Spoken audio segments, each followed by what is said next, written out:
guys, and welcome to another video version of Monday Musings. Again, Gretchen will be back in the East Coast tomorrow, but not until late, so I'm going to be doing a video by myself today for you guys, since she can't do it from the notebook, and tomorrow. But after that, we will all be together again, and everything will be brilliant. Today, I wanted to talk about my sort of love-hate relationship with fantasy.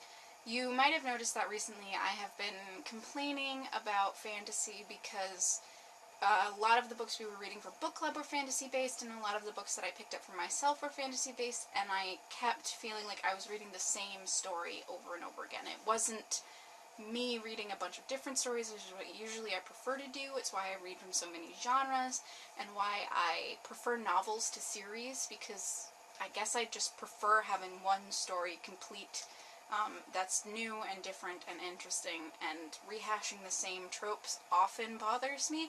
Not always, because at least when I was in high school, I read a lot of paranormal romance, which has the same beats for every single book that you read, but now, as an adult, it bothers me more. The best example I can give for this is A Game of Thrones. I have this book on my bookcase. It is still there. I bought it at the little independent bookshop in New Hampshire, where my family has a house.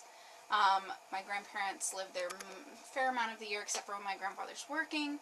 And I always get about this far in, like almost 100 pages, a little over 100 pages, and then I can't continue. There's something about it that just gets to me, and I can't.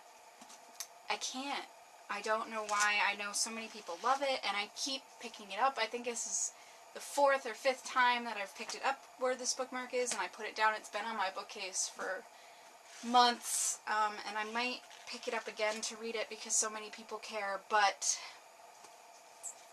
something about this is too tropey, or too much, or too long, or something, and it just bothers me.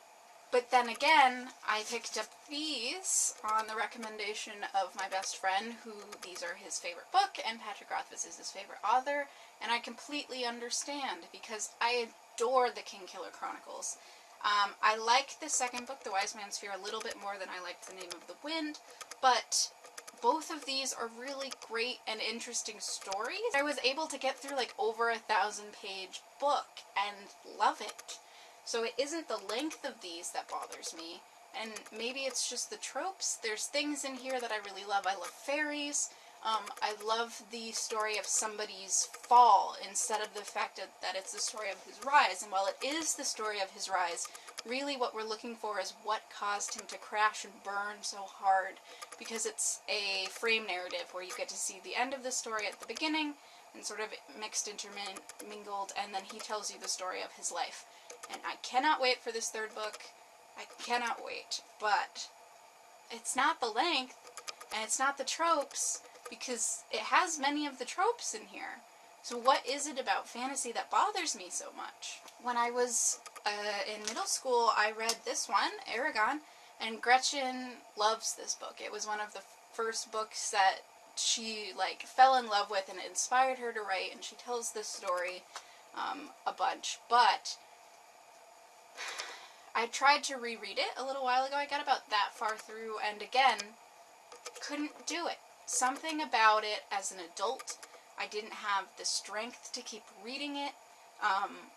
It's kind of boring, and I know that Gretchen has said that it sort of picks up later, and this was written by a fairly young person, and it is very trope-tastic, and the dragons are interesting, and the plot is interesting, but something about it, I just couldn't push through. I had to put it down, and it's not that I DNF'd it, because I still have the bookmark there. There is an intention to come back to this at some point, but for some reason, I couldn't push through. I wanted to pick something else up, and this one isn't even that long, and it's for kids. So what happened?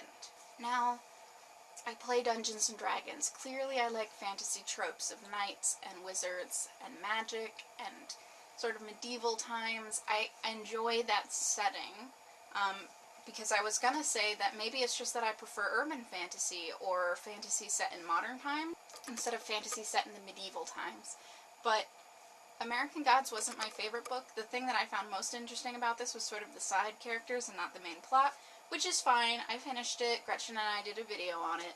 I can't honestly say that it's just the setting that bothers me, because I do enjoy that setting.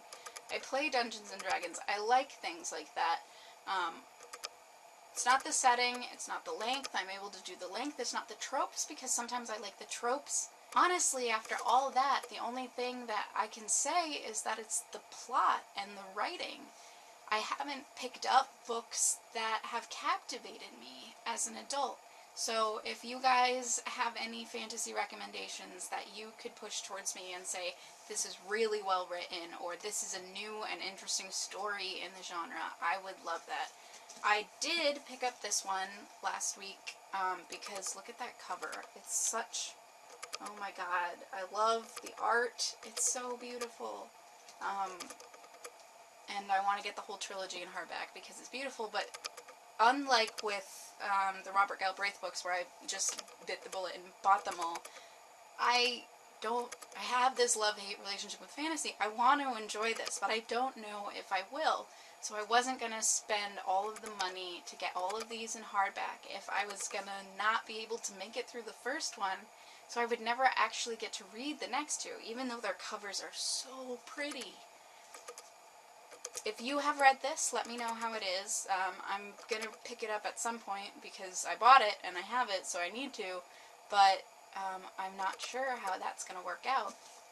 Do you guys have similar problems where certain types of genres or whatever, most of the books seem to be the same story over and over again, and then it's boring and you don't want to keep going because you sort of know where it's going to go?